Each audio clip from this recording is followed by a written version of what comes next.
पाठ का नाम क्या है? त्रिभुज और उसके गुण। त्रिभुज और उसके गुण। अब मैंने त्रिभुज ऐसा बना दिया, कोई दिक्कत नहीं? ये सिंबल किसका होता है? त्रिभुज का। अगर ऐसा छोटा सा बना हुआ है तो आप समझ जाइए त्रिभुज है, ठीक है। त्रिभुज और उसके गुण। तो पेज नंबर आज 114 है, प्रयास कीजिए। इसमें आपने 4 प्रश्न कर लिए थे, आज आप 5 और 6 प्रश्न लिखेंगे। तो एक सवाल मैं बताती हूँ, बाकी आप खुद करना, ठीक है जी। इसमें देखो ऐसे एक त्रिभुज बना हुआ है, दिख रहा है आपको जी। और यहाँ पर ऐसा है, मेरी बात सुनते रहेंगे, आवाज नहीं करेंगे वरना पिटाई होती है। ये 37 है, ये क्या है? 37। इस लाइन का मतलब क्या बराबर है? बराबर। हाँ, कि ये भुजा इसके क्या है? बराबर। बराबर। और ये जो लंब है ये 12 है, कितना है? 12। और यहाँ पर ये जो दूरी है इसको क्या माना गया है? सबको समझ आ रहा है जी। अब आपको किसका मान निकालना है? x। किसका? x। कोई दिक्कत नहीं। अब देखो बेटा, बड़ा आसान सवाल है। वैसे तो इस त्रिभुज में, क्योंकि एक समद्विबाहु त्रिभुज है, कैसा त्रिभुज है? समद्विबाहु। समद्विबाहु त्रिभुज की क्या खासियत होती है? इसकी दोनों भुजाएं आपस में क्या होती है? बराबर। और जरूरत पड़ने पर कोण भी ले सकते हैं। फिलहाल अभी कोण की जरूरत आपको नहीं है। इतनी बात समझ आ गई? अब बेटा एक चीज समझना, ये जो समद्विबाहु त्रिभुज है इसमें जो डाला गया लंब होता है, क्या होता है? वो क्या काम करता है? इस रेखा को भी 2 बराबर भागों में बांट देता है। कितने भागों में? 2 भागों में। समझ गए जी। लंब डालना बताया था ना मैंने आपको, सीधी रेखा। तो ये जो लंब डाला है इसके ऊपर, इसने क्या काम करा? इस लाइन को 2 बराबर भागों में बांट दिया। अगर मान लो ये 10 होती, कितनी होती? 10। तो 5 ये बनती। अगर ये 100 होती 50 ये 50। समझ गए? लेकिन ये कितनी है? x। तो इसका मतलब x का आधा। x का आधा कितना बना? x का आधा क्या होता है? x का आधा क्या बनेगा? क्या लिखेंगे? x बटे x लिखेंगे। x बटे 2 जी। हाँ, क्या लिखेंगे? x बटे 2। आधा का मतलब क्या होता है? x बटे 2 लगाते हैं, तिहाई में बटे 3 लगाते हैं, चौथाई में बटे 4 लगाते हैं। समझ आया नहीं आया? तो किसका आधा हो गया? जो भी लाइन थी उसका आधा ही हो गया। x बटे 2 ये हो गया, x बटे 2 ये हो गया। समझ आई बात? अगर हम x का मान निकालेंगे तो आपका आंसर आ जाएगा। आंसर x का ही निकालना है आपको। तो हम एक ही त्रिभुज ले लेते, ये वाला a b c ले लेते हैं। a b c से आपका मान निकल जाएगा। बात समझ आ गई?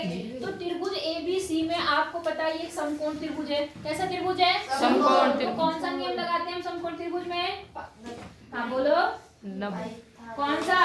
पाइता परस्पर में। और परिमेय क्या कहती है? कौन बताएगा? क्या होती है पाइथागोरस परिमेय? कर्ण लंब आधार। कर्ण लंब आधार नहीं, कर्ण स्क्वायर आधार प्लस सबको पता है जी। कर्ण स्क्वायर बराबर लंब स्क्वायर प्लस आधार स्क्वायर। सबको पता है ना जी। अब देखो बेटा, कर्ण जो होती है वो कौन सी भुजा होती है? इस त्रिभुज में कर्ण कौन सी भुजा होगी? ए बी 37 होगी। क्यों? जो 90 के सामने है और जो सबसे बड़ी भुजा होती है वो कर्ण होती है। तो यहाँ तो हो गया 37 का स्क्वायर। समझ आया? प्रियांशु ध्यान यहाँ होना चाहिए, अगर यहाँ से ध्यान हटा तो पीटूंगी। कितना हो गया ये? 37। अब लंब कितना है बेटा? 12। कितना है? 12 का स्क्वायर। और आधार कितना है बेटा? x बटा 2। x बटे 2 x अपॉन 2 का स्क्वायर। सबको समझ आया जी कि नहीं आया? अरुण आया?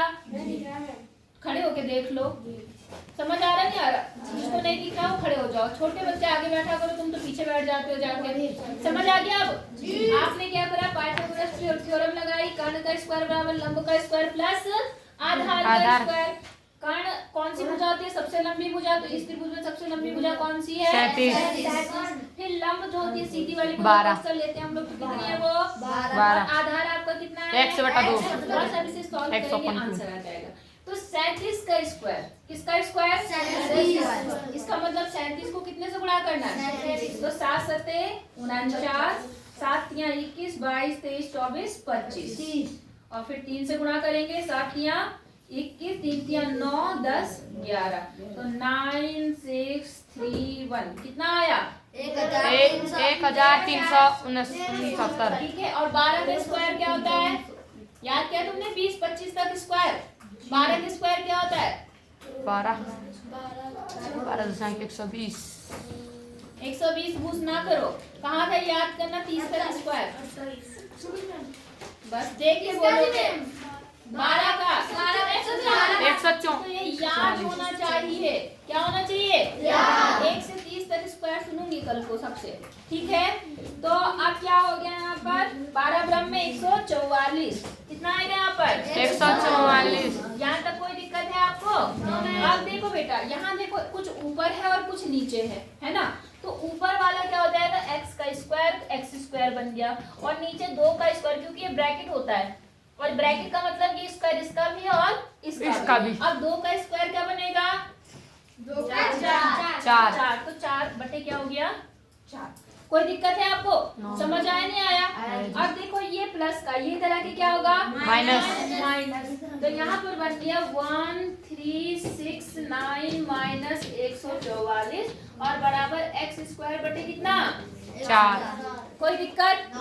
अब इसमें से 144 क्या करेंगे हम? घटा देंगे। तो 9 में से 4 गया कितना आएगा? 5। 6 में से 4 गया 2 और यहाँ पर कितना आएगा? 2 और यहाँ पर कितना आएगा? कितना आ गया? 1225। ठीक है। बराबर x स्क्वायर बटे कितना? 4। अब आपको x का मान निकालना है तो ये जो 4 है यहाँ भाग में इधर आके क्या होगा? गुणा। इधर लाके गुणा कर दो तो देखो ये बन गया 1225 और गुणा कितना? 4 बराबर कितना? x square. बोलो बात समझ आ गई आपको? नहीं आई? अब एक बात समझो, आपको पता है हम x का मान निकालते हैं यहाँ अंडर रूट लगाते हैं। तो मैंने x यही रखा और यहाँ पर क्या लग गया? बोलो अंडर रूट, वर्गमूल लग गया। कोई दिक्कत आपको? अब बेटा मैंने गुणा इसलिए नहीं करा क्योंकि दोनों का वर्गमूल निकालना ही है, तो पहले गुणा करके लंबा करने से अच्छा इसी का वर्गमूल निकाल लेते। समझ गए? अब देखो 4 का वर्गमूल क्या होता है? 8। वर्गमूल 4 का 16। वर्ग नहीं, वर्गमूल 4। 2 क्या होता है? 2 का 4 का वर्गमूल 2 ही तो होता है। 2 को गुणा करते तभी तो 4 आता है जी। ऐसे 1225 किसका होता है? किसी को पता है? 1225 जी। हाँ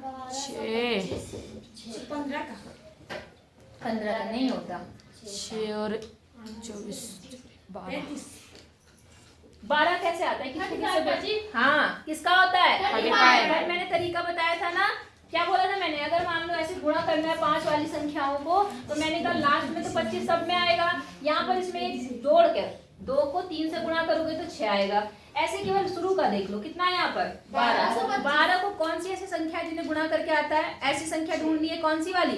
जो लगातार हो, जो कैसी हो? तो लगातार कौन सी आती है? 4 तिया 12 क्या आती है? 4 आती है। इसका मतलब यहाँ पर कितना होगा? 3 और इसका 25 का 5। नहीं आई बात समझ में? अगर नहीं भी आता तो वर्गमूल निकालना मैंने कल बताया था, गुणनखंड करके जोड़े बना के वैसे निकाल लेना। बोलो बात समझ आई? कि निकाल के बताऊं? निकाल लेंगे कि निकाल के बताना है? निकाल लेंगे। अब देखो बेटा इससे 35 आ गया, इससे 2 आ गया। अब 35 को 2 से गुणा करेंगे तो कितना आएगा? 35 70। 35 दूनी 70 कितना? 70। इसका मतलब x का मान कितना आ गया? 70। यहाँ से लेकर यहाँ तक x का मान 70 आ गया। कोई दिक्कत? इजी है कि नहीं है? हो जाएगा? तो बेटा ये करो, फिर मैं अगला भी बता देती हूँ। उसके बाद में फिर हम लोग क्या करेंगे? 6 वाला। इसमें जो चित्र है थोड़ा बना हुआ देखो जरा कैसे है। ऐसा है बेटा यहाँ पर और ये है बेटा 12। ये कितना है? 12। ये है 3। ये कितना है? 3। हाँ सेंटीमीटर, 12 सेंटीमीटर। ये 3 सेंटीमीटर और ये कितना है? 5 सेंटीमीटर। और बेटा ये वाली लाइन क्या है? x है। क्या है? x। मेरे ख्याल से इन्होंने देखो x यहाँ केवल ये लिखा हुआ, इसका मतलब इतना x है। कितना? इतना x। इतने x से क्यों करा होगा इन्होंने? ये पूरा x होगा या आधा x होगा? आप सिर्फ ये समझो कि इतना निकालना है। कितना? इस वाले को यहाँ से लेकर यहाँ तक। जब उन्होंने निशान नहीं बनाया, अंदर लिखा है, अगर बाहर भी लिखा होता या यहाँ लिख दिया होता तब भी हम सोचते शायद पूरा होगा। नहीं आई बात समझ में? फिलहाल हम इसको इतना ही मान रहे हैं। तो देखो बेटा, ये भी तो कैसा त्रिभुज है? कौन सा त्रिभुज है? समकोण। ये वाला त्रिभुज कैसा है? समकोण। तो बेटा यहाँ पर अब देखो क्या होगा। यहाँ पर है त्रिभुज A B C. A B C समकोण त्रिभुज है। कौन सा प्रमेय यूज करेंगे? पाइथागोरस प्रमेय। पाइथागोरस प्रमेय। तो क्या होगी पाइथागोरस प्रमेय? एक स्वर में बोलो। कर्ण स्क्वायर लंब स्क्वायर प्लस आधार स्क्वायर। आधार स्क्वायर। बोलो, बात समझ आ गई आपको? अब कर्ण कितना है बेटा? 12 सेंटीमीटर। 12 सेंटीमीटर। बोलो, बात समझ आ गई आपको? जी।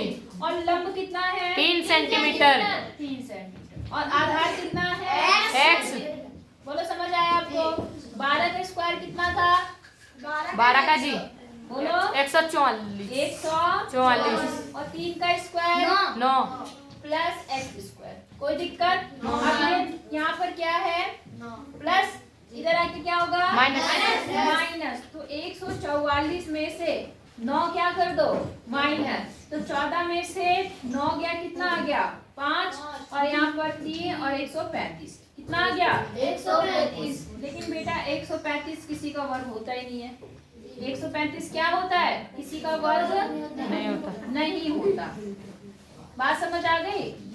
तो या तो 135 रूप में ही आंसर दे दो। आप किसी संख्या का देखो पूर्ण वर्ग नहीं निकलता। 135 निकलता है किसी का पूर्ण वर्ग? होता है? नहीं होता। बात समझ आई? 11 का होता है 121, 12 का होता है 144 और ये इन दोनों के बीच में है, ना 11 में ना 12 में। तो या तो ये पूरा होगा। क्या होगा? ये पूरा होगा। नहीं आई बात समझ में? हाँ जी। पक्का? चलो कोई बात नहीं, प्रयास कीजिए था। अगर हम इसको x मानते हैं तो इसको रूट में ही आंसर दे देना। बोलो, हो जाएगा या नहीं हो पाएगा? हो जाएगा जी। कोई दिक्कत? तो प्रश्नावली शुरू कर दूं जी। ये करना है या बिठा दूं? तो फटाफट उतारो फिर। आप बेटा प्रश्नावली पे आ जाते हैं 6.5। आपने इतने टफ क्वेश्चन कर लिए, अब आपके लिए प्रश्न आसान लगेंगे। समझ गए सब लोग? जी। भाई साहब थोड़ा इधर देख लो। देखो यहाँ पर क्या बोला? त्रिभुज PQR है। क्या है? PQR। जिसमें P क्या है? समकोण। P क्या है? समकोण। समकोण का मतलब 90 से नीचे 90 जी। P समकोण है। P क्या है? समकोण। त्रिभुज का नाम क्या है? PQR। बोलो, समझ आया? जी। अब क्या बोल रहा है? यदि PQ 10 सेंटीमीटर, PQ कितना सेंटीमीटर है? 10 सेंटीमीटर। PR 24 है। PR कितना है? 24 सेंटीमीटर। PR कितना? 24 सेंटीमीटर। समझ आया आपको? तो बोल रहा है कि QR कितना होगा? QR कितना होगा? हम इसको क्या मान लेते हैं? X। अब बताओ कौन निकाल सकता है इसको? हाँ बोलो। अरे मैंने सवाल कर लिया, अब तो आपको आना चाहिए। कैसे करेंगे बेटा बताओ? बस ये बताओ कैसे करेंगे, बाकी तो अलग बात है। कौन से थ्योरम लगाएंगे? पाइथागोरस प्रमेय। पाइथागोरस। क्या लिखेंगे? इसका स्क्वायर बराबर इसका स्क्वायर प्लस इसका स्क्वायर। इसका स्क्वायर करेंगे, इसका स्क्वायर करेंगे, जोड़ के उसका वर्गमूल ले लेंगे तो क्या आ जाएगा? x। जैसे प्रयास कीजिए थे 4 तक। 4 तक प्रयास कीजिए था, बिल्कुल वही सवाल। हो जाएगा या नहीं हो पाएगा? हो जाएगा। पक्का? जी। अगला देख लें, दूसरा प्रश्न। त्रिभुज ABC में जिसका कोण C समकोण है। कौन सा? C समकोण। एक और त्रिभुज आ गया जिसमें C क्या है? समकोण। ये मान लो A है, ये हो गया B और ये क्या हो गया? C। सबको दिख रहा है? जी। यहाँ समझ लो, बाद में करना लिखने का काम। अब यहाँ क्या बोल रहा है? त्रिभुज में C समकोण यदि AB बराबर 25, AB कितना है? 25 सेंटीमीटर और AC कितना है? 7 सेंटीमीटर। कितना है? 7 सेंटीमीटर। तो BC ज्ञात कीजिए। BC को हम क्या मान लेंगे? x। तो फिर से वही लगाएंगे, कर्ण का स्क्वायर बराबर लंब का स्क्वायर प्लस आधार। जैसे मैंने अभी प्रयास कीजिए, जो 4 और 5 और 6 बताए, तो उस तरह से ये हो जाएगा। नहीं हो पाएगा? हो जाएगा। पाइथागोरस प्रमेय लगाने, किसी में डायरेक्ट जुड़ेंगे, किसी में x को इधर लाना पड़ेगा, बस यही करना है। हो जाएगा जी। पक्का जी। ट्राई कर लेंगे जी। ठीक है। तीसरा सवाल समझा दूं, जी। इसको मिटा दूं, जी। ठीक है। अपने आप ईमानदारी से करना और जो नहीं आएगा मुझे बताना, ऐसा नहीं कि कहीं से नकल मार के कर रहे। हाँ पहले रफ में करके दिखाना, अगर सही होगा तब फेयर में करना, ठीक है।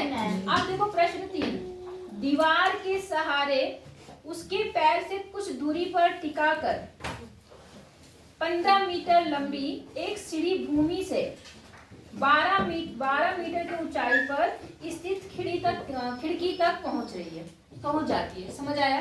एक दीवार है, एक क्या है? दीवार। कितने मीटर ऊंची खिड़की है? 15 मीटर। 15 मीटर टिकाकर 15 मीटर लंबी। नहीं बेटा, ऊंचाई बताओ दीवार की। 12 मीटर। ये 12 मीटर पर एक खिड़की है, ठीक है। और एक सीढ़ी कैसे लगाते हो दीवार से?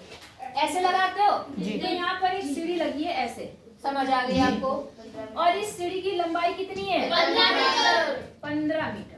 बोलो, बात समझ आ गई आपको? जी। अब आपसे क्या बोल रहा है, दीवार से सीढ़ी के पैर की दूरी, इस दीवार से, ये दीवार है ना जी। इससे इस पैर, ये जो सीढ़ी का पैर है, इसकी दूरी आपको क्या करनी है? ज्ञात। इसको हम क्या मान लेंगे? X। निकल जाएगा पाइथागोरस प्रमेय से। कर्ण का स्क्वायर बराबर लंब का स्क्वायर प्लस आधार। बोलो हो जाएगा? जी। तीनों सवाल एक जैसे हैं। जी। हो जाएंगे नहीं हो पाएंगे? हो जाएंगे। तरीके से लिखना, दीवार की लंबाई, दीवार की ऊंचाई 12 मीटर, सीढ़ी की लंबाई 15 मीटर। माना दीवार से सीढ़ी के पैर की दूरी x मीटर है, तब पाइथागोरस प्रमेय के अनुसार कर्ण का स्क्वायर बराबर लंब स्क्वायर प्लस आधार स्क्वायर। कर्ण की जगह कर्ण का मान, लंब की जगह लंब का मान, आधार की जगह x लिख देना और उसके बाद x का क्या निकाल देना। समझ आया? जी। तो पहले इतना करना, 3 सवाल जी, और फिर उसके बाद मुझे रफ में करके दिखाना, जी मैम। फिर फेयर में करेंगे, ठीक है? तो